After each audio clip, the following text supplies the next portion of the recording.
Hi, it's Xanthe. I'm going to use neutral light in this corner today, so two mini ring lights. I have them up higher because of my glasses. If I have them lower, you'll get these rings in my glasses with reflections. I just want to point out that the lighting looks different, even changing direction. It's a very grey day out there today. I'll just quickly show you, but I wanted to look at portraits today mainly, so I'll just show you on this day today. It's very grey out there. Natural light actually changes all the time. Natural light changes all the time too, so where possible I will add some insert some photos into the video to sort of show what I'm talking about. I wanted to talk about doing a portrait which was based on selfies that I took, bearing in mind that every single selfie will have different colouring because of different lighting conditions. This is the result, which is based on a quite grey looking selfie as the main reference, and then I just got some other ones to add some colours in. So I used an underpainting based on a green for this painting. It will probably look paler than me in this video because I tend to look in this lighting conditions which are a little bit dim as well, a little bit kind of more tan looking, but anyway, I kind of wanted to talk about the process of how I do portraits. Thing is, there's many ways to approach it. I'll show you an older portrait.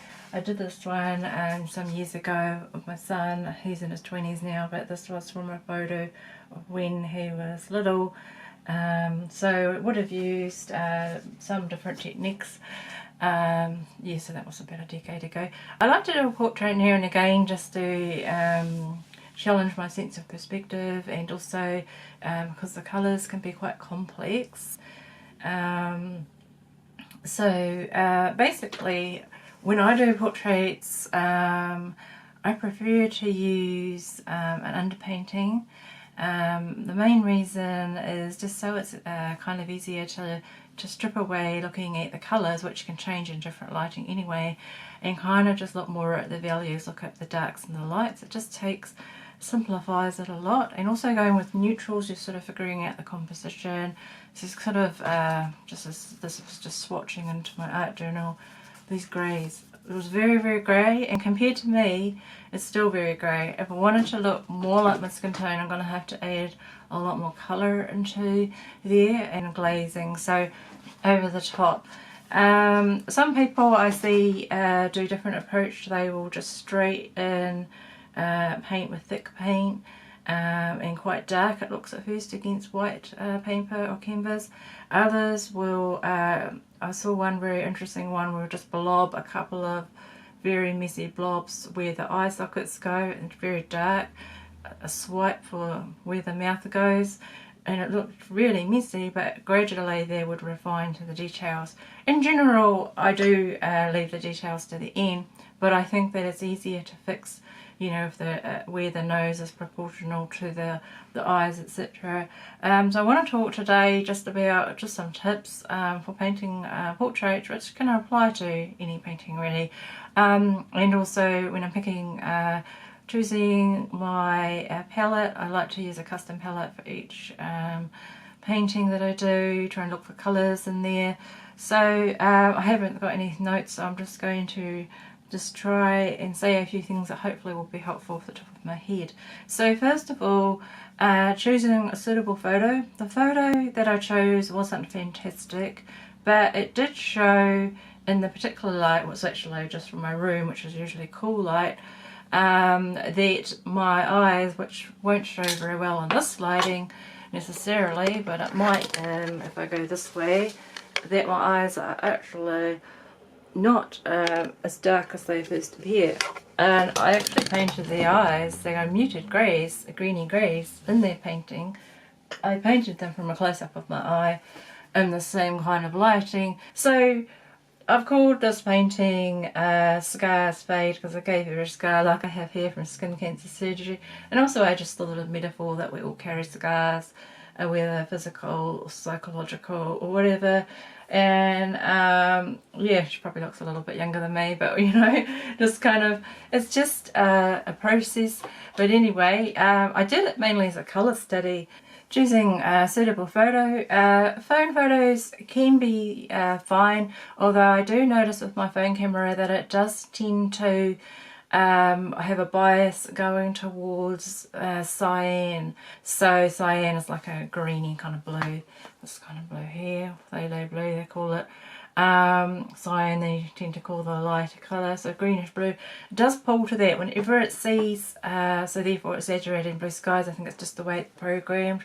Thing is that, you know, it can be really annoying when you're talking about colour. So there's those limitations, but often selfies that people find flattering, they want the kind of more flatter light, you know, to sort of not emphasise texture or wrinkles or whatever.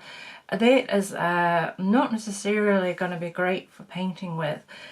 Generally, when you're trying to create from a flat surface a sense of a 3D shape, you want to have some shadows and some highlights and midtones. You want the kind of in-between, not all flat looking like you know, many of the Black Beauty influencers or whatever.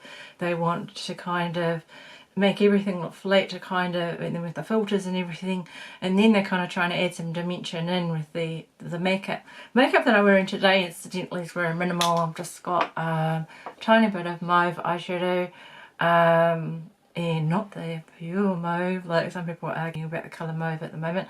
A little bit, but it's definitely got a bit of violet in it, a little bit of, you know, mixture of violet. A blush that's kind of got a touch of violet but a touch of warmth at the same time. Same with the lipstick, so it's sort of in between that in between kind of area. So my skin tone is called,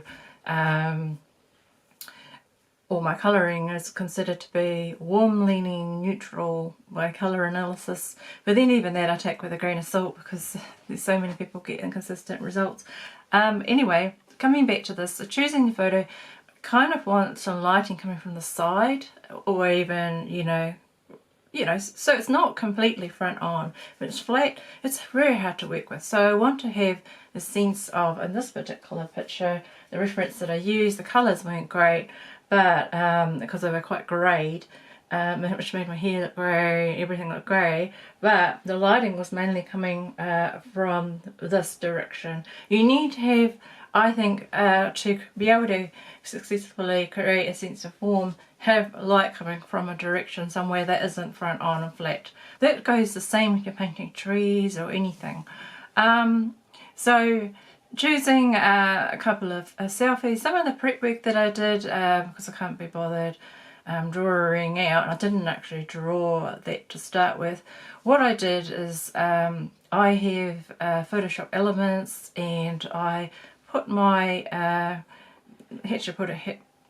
I actually had to put a couple to where just sort of, you know, patchwork it together, because to show the approximate placement.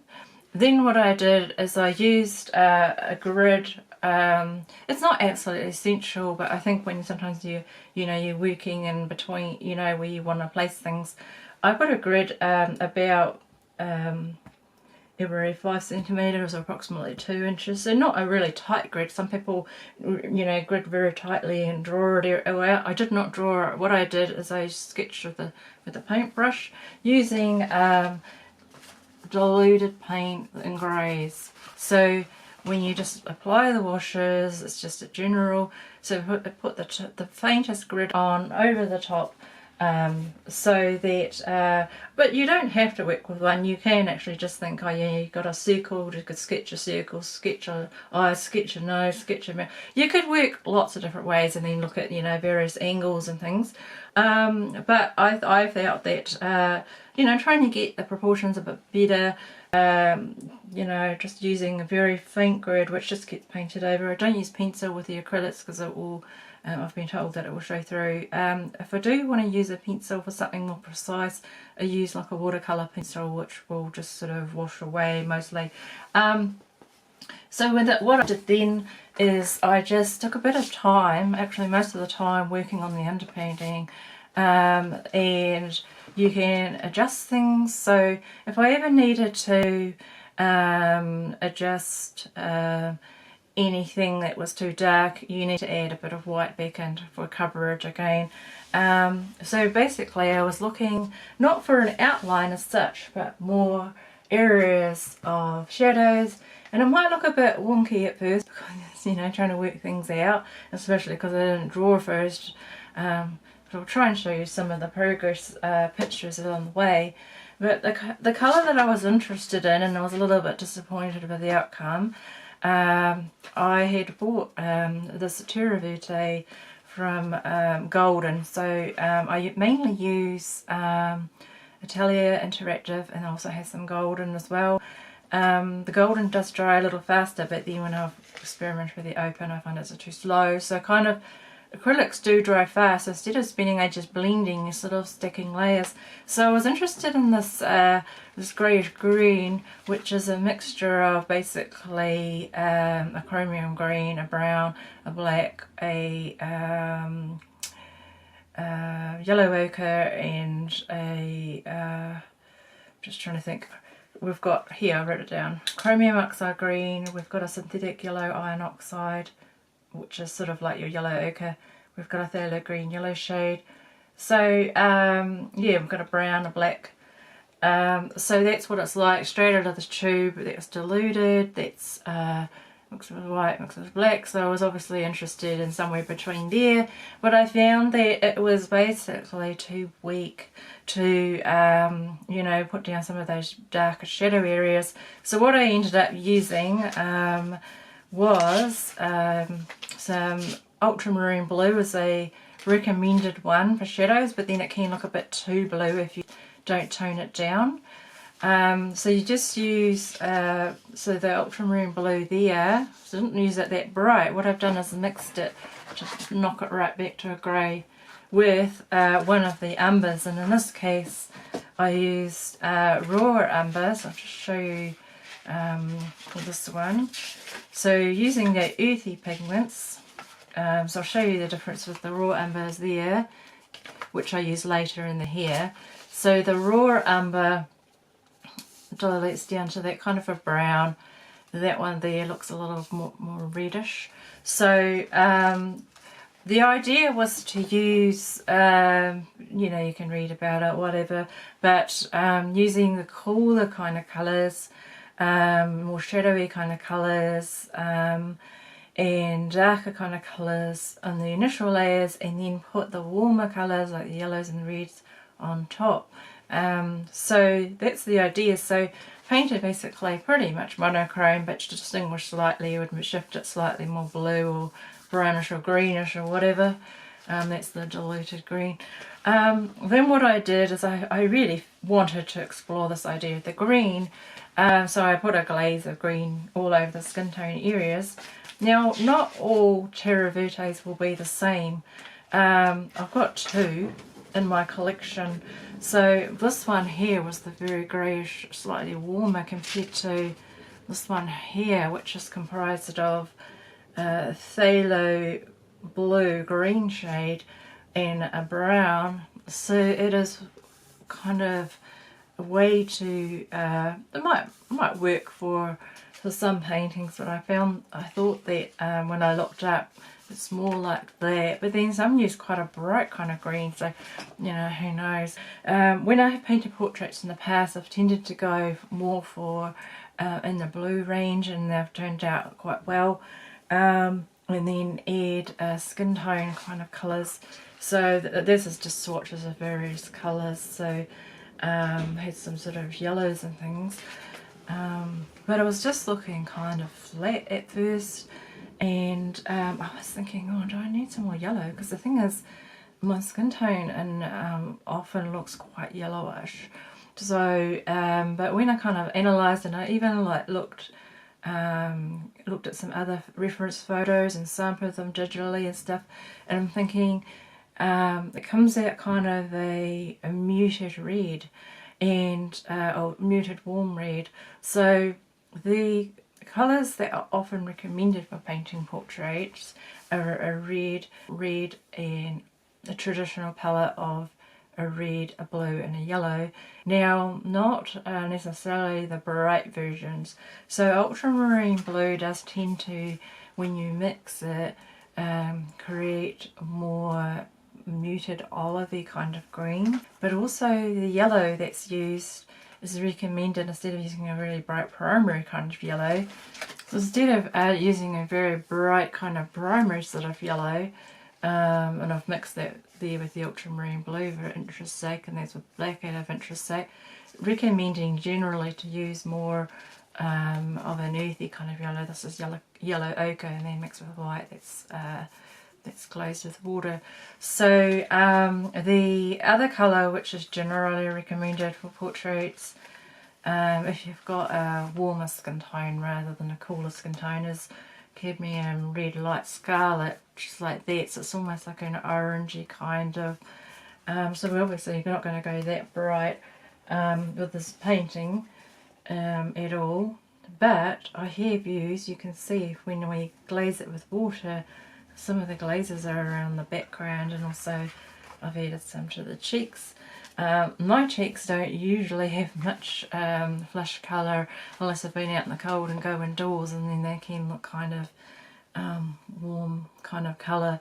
But otherwise, if I want a little bit of colour on my cheeks, add a little bit of makeup. So the hair colours have red in them as well, but I've added a different red, a cooler red. So so basically with the skin tone, I found that it came to life when I added a very thin glaze. Just use a little bit of painting medium just so it's not really watery, and just glazed over the top of everything, and then just worked from there. I just found that it brought it to life.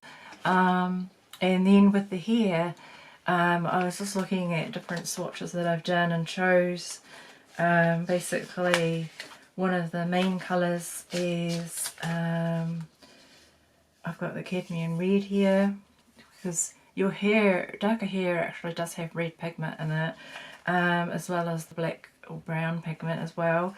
But I also chose the burnt umber, which just trying to find that. So it's a very dark brown, so I used that.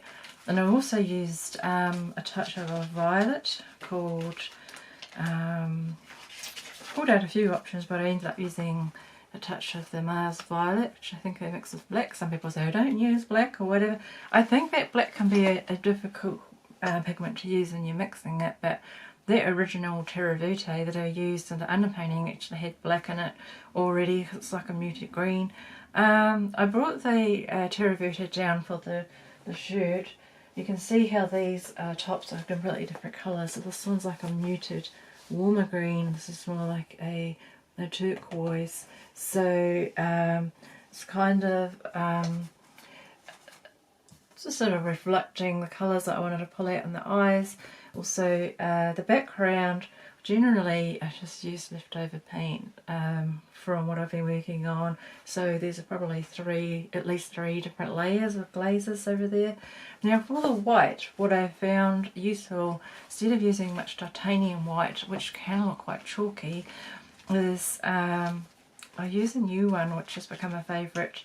Saw it recommended by another artist on the YouTube channel, and then people commenting on how much they loved it. Just check, I think I've swatched it already. So I've been doing some short videos just showing just different pigments, because I've got quite a collection. So just trying to find it. So I use one called Titan Buff as most of the whites. It's an off-white. Of course you can mix that colour, but it can be handy just to have a convenience mixture already, which isn't too overpowered with the very stark white, which doesn't even show. It's just that kind of bit there. That's the black and the white mix with it, gets that charcoal kind of grey, whereas this is a slightly warmer grey when you mix. And yeah, I found it quite useful. incidentally there was my ultramarine blue with this brighter yellow. You see here it's more of an olive colour. Now I used one which I haven't swatched here yet, I think, called Indian yellow mixed in with the ultramarine blue for the shirt and the eyes. So the Indian yellow is basically a yellow which has, it's a warm yellow which has a touch of red in it. So it's the touch of red that mutes it down to the kind of olive. I actually thought, well, maybe I'm not as olive as I thought it was. I was actually first called olive in the 80s. It seemed to have become trendy now where people were calling just about every skin tone olive these days. So what I do find with makeup though is that I choose more a neutral, but I don't want it to be a really extremely grey neutral. So I've got a few foundations here. I was going to refer to them when I did the glazes, but I forgot. But anyway, with this portrait here, we kind of ended up with a sort of salmon to peachy kind of colours in there, with just some of the complexion, you know, the cheeks around the nose, and I added some red to the lips. So today I'm wearing, you know, slightly purplish. Now, so as far as foundation goes, this one is probably the closest to my base skin colour, bearing in mind with the portrait we're adding shadows, which are generally, you know, the sort of bluer colours, purpley colours, even, you know, grey greenish colours, you know, whatever you see really. So, and then there's highlight, so there's highlight on the forehead and on the nose, sort of some areas of here. But the base colour, which is kind of similar to me, is this one's L'Oreal True Match 3.5N. Now I also find that if I mix these two together, this one is generally a little bit too peachy on me, so a little bit too much red. We're going a little bit too much in this direction. And then this one is a little bit flat because it's lacking the red. It's also a fraction light. So this one's Maybelline Lifter 118. This one's Maybelline Fit 125 Nude Beige. When I mix them together, I find that just having that subtle touch of red just helps brighten my complexion.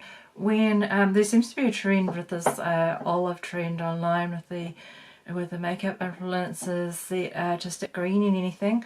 I think sticking the green in would it depends whether you're looking at pigments in the makeup, which is often too orange because they're using those, you know, sort of warmer iron oxide type pigments, which is exactly the same as the, you know, these earthy paint pigments. You know, there's one thing to tone down some of the orange, you know, this kind of orange here. It's very warm. This is like an earthy iron oxide, that's burnt sienna. Whereas there's one that's more violet. It's iron oxides can be synthesized or natural. So there's a light red iron oxide, again very warm, whereas the violet one, these earth ones, is cooler. But the whole let's just jump on the olive bandwagon, and the thing is, like, I don't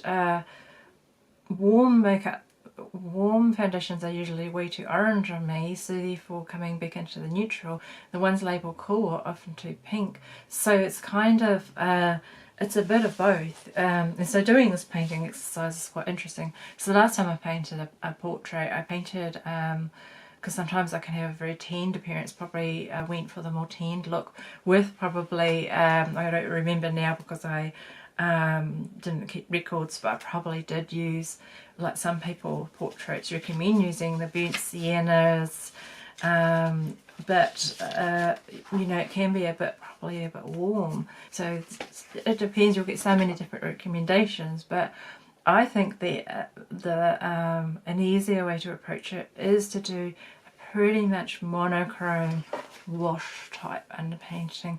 Although I saw someone saying then it's like colorizing a photo in a way because they're grey underneath, but then it depends on how muted your colouring is, because my colouring is generally quite muted, but then my hair usually looks quite rich, darker brown, but that depends on the lighting again. Some lighting my hair looks more of a medium kind of brown, and sometimes you can see warmer highlights. So it's this kind of really just kind of figuring out and trying things what works for you is ultimately what I think. Now if I was painting someone with a very pale kind of cooler kind of pinky mauvey complexion, I would steer away from any of these warms like this burnt sienna. I would, and I have tested out some skin tones here before, would look at using a tiny touch of the magenta, I reckon. There are different magentas. There's not one magenta. There's one here, quinacridone red violet. I think it's just like looking at what you see, bearing in mind that photos aren't accurate. Photos do tell a lie. They, you know, the colours could be registered completely different than with your eyes. They are flattening things. They will look different, even just changing the direction. But it's just trying to capture more the essence, I think. So I'll just show you another magenta. And that's quinacridone magenta there. And it's done with water, but you obviously don't want to pump it right up that unless you were doing very abstract style. But I'll just show you some skin tones that I mixed recently just as colour exercises. Because I did some colour studies with some skin tones, and then I painted some abstracts which I haven't pulled out. But basically there's a whole bunch of different skin tones, and I've actually placed, it's not necessarily the flat skin tone, with just it's actually creating shape with the shadows. So we've got, you know, our greens and our blues and our violets, and then we've got our warmer colours. So complexion, everyone's got you know, blood circulating if they're alive. So even though it's more subtle with me, it's still there. So that's what I thought was surprising, because I thought, oh yeah, this is going to be interesting, because being more olive, there's going to be less red, but the red was still needed. So that was the interesting thing to find out. The skin tone colours might be more of these kind of colours. So I've mixed some different ones. You know, they're complex, and let's just have a look at this one. Yeah, we definitely have got some muted peaches going on in there somewhere, and the kind of the more olivey kind of colours, if that, kind of bluish, greyish, whatever you want to call it, are generally the shadows. It's just the interaction of the light, the lighting conditions, and the pigments. So the pigments in your skin are two main types of melanin, which is your eumelanin, which is sort of like your yellow to kind of orange to red kind of colour, and a bit earthy kind of colour, not bright. And then the other one is your eumelanin, which is your darker brown to black pigment, which obviously I've got in my hair as well. And then you've also got, which some people were trying to cancel out, your red from your, which gives you life, you know, your hemoglobin. Your blood has a pigment, hemoglobin, which is red. That's in your circulation, which is a bit more in your face generally than, you know, maybe your hands or whatever. But it's still worth, you know, I can still test on my hand makeup to see whether it's going to work for me or not, do the tested products. So yeah, anyway, I hope that helps if you want to get painting. Thanks.